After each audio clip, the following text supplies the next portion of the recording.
नमस्कार दोस्तों, VK Yadav official YouTube channel में आपका स्वागत है। तो welcome to my YouTube channel दोस्तों। तो आप लोग कैसे हैं दोस्त? आप लोग सब अच्छे होंगे हमको लगता है। तो आज हमारा टॉपिक है टिक वेल्डिंग कैसे करते हैं। देखिए हमारे दोस्त लगे हुए हैं और किस तरह से वेल्डिंग कर रहे हैं। 24 इंच का पाइप है, ठीक है। इसका थिकनेस जो है दोस्तों, पहले जानना आपको ज़रूरी है। इसका थिकनेस जो है 60 mm थिकनेस है, ओके। तो 60 mm थिकनेस में किस तरह से रूट हमारे दोस्त मार रहे हैं। और ये जो ज्वाइंट है, ये जो मटेरियल है CS का मटेरियल है। इसमें जो गैप दिया गया है 4.5 mm, ठीक है।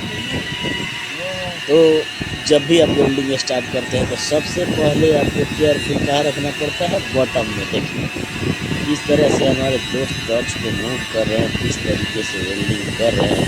तो देखिए ये दोनों एज पे सिर्फ आपको टॉर्च घुमाते रहना है और जो पावर लेना है मेरे भाई मेरे दोस्त, पावर बहुत ही ज़बरदस्त तरीके से चेक करके सेटिंग करके लेना है, ताकि हमारा फीलर मेल्ट भी हो जाए, यानी मेटल जो है वो गल जाए और दोनों तरफ का जो एज होता है मेरे भाई वो फ्यूज हो जाए। अगर एज फ्यूज नहीं होता है तो RT में अंदर कट दिखाएगा।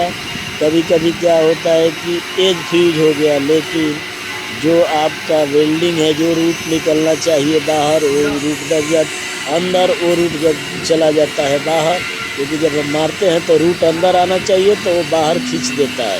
वो बहुत प्रॉब्लम करता है। वो क्या होता है कि वो जब रूट खींचता है ना बाहर की तरफ, तो वो नाली के जैसा बन जाता है। उसको क्या बोला जाता है, अंदर कट, ठीक है। तो ये चीज़ का विशेष ध्यान रखना है आपको कि कभी भी रूट मारते टाइम अंदर कटना है, क्योंकि एक जब फ्यूज नहीं होगा ना तो कोई मायने नहीं है। देखिए अभी आपको दिख रहा होगा अंदर में, मैं अंदर से वीडियो बनाया हूँ कि अंदर के तरफ से किधर इस तरह से निकलना चाहिए। और CS का जो मटेरियल है, तो CS का फीलर हम यूज करते हैं 70S, ठीक है। सबसे पहले बॉटम में थोड़ा मारते हैं, फिर क्लीट काटते हैं। देखिए हमारे दोस्त क्लीट काट रहे हैं, ठीक है। तो क्लीट काट के ऐसे ही वेल्डिंग मारना पड़ता है दोस्तों। तो हम आशा करते हैं कि आपको समझ में आ रहा होगा, और नहीं समझ में जहाँ पे आएगा कमेंट करके हमें ज़रूर पूछिएगा, हम आपका रिप्लाई ज़रूर देंगे।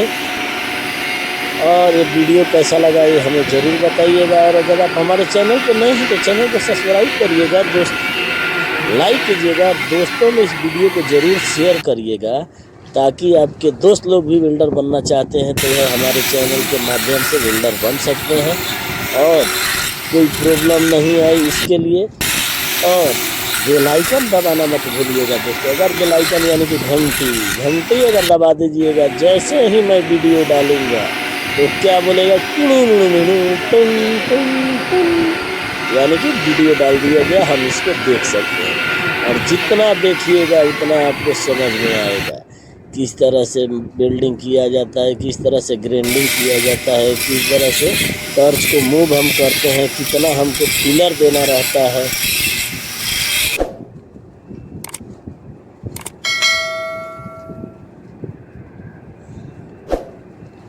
ये चीज़ आपके हाथ में है कि फीलर कितना देना है हमको, क्योंकि ज़्यादा फीलर हो जाएगा, फीलर भी कट गया तो फीलर कट आया वो भी RT में फेल हो जाएगा। अगर RT आपका निकलते रह गया ना, कभी आपका RT फेल नहीं हुआ तो नंबर 1 वेल्डर रहेंगे। और जो काम करता है उसी को प्रॉब्लम आता है, जो काम नहीं करता है उसको कोई भी प्रॉब्लम नहीं आएगा। तो ये चीज़ आप हमेशा ध्यान में रखिएगा। काम से कभी भागिएगा नहीं। कहीं भी अगर आप हैं तो काम से भूलकर भी नहीं भागना है। काम तो आप भगाइए, इतना मेहनत करिए और इतना ज़बरदस्त आप बनिए वेल्डर। जब बनना चाहते हैं तो कोई भी मेटल हो आंख बंद करके मारिए, इतना वेल्डिंग मार दीजिए, इतना वेल्डिंग मार दीजिए, टीज वेल्डिंग हो या आर्क वेल्डिंग, कि आपका टेस्ट कहीं पे फेल ना हो और कोई भी ज्वाइंट जल्दी रिपेयर ना हो। अगर ज्वाइंट कोई रिपेयर नहीं आता है, कहीं भी मारते हैं, अगर आपका टेस्ट फेल नहीं होता है तो आप नंबर 1 वेल्डर रहेंगे।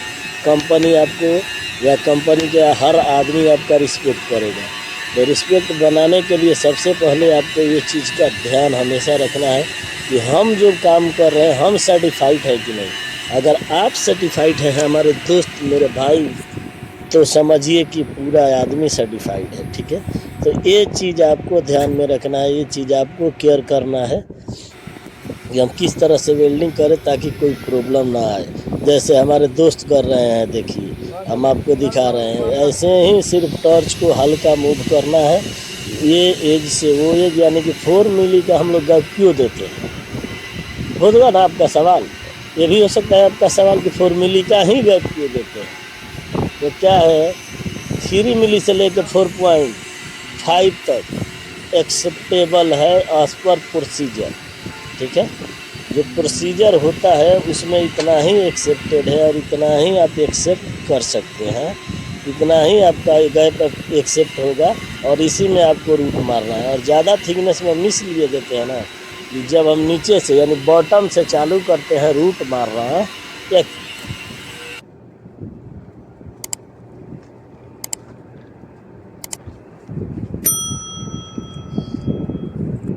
या किसी भी साइड से जब हम रूट मारना चालू करते हैं ना, तो क्या होता है, जैसे हम क्लीट काटते हैं वो खींचने लगता है, वेल्डिंग खींचता है अपने तरफ। ठीक है, और जितना नज़दीक जाके क्लीट काटते हैं उतना ही कम, नहीं तो क्या होता है, खींचते खींचते खींचते आगे जाके पूरा सट जाएगा तो अब वेल्डिंग नहीं कर पाओगे।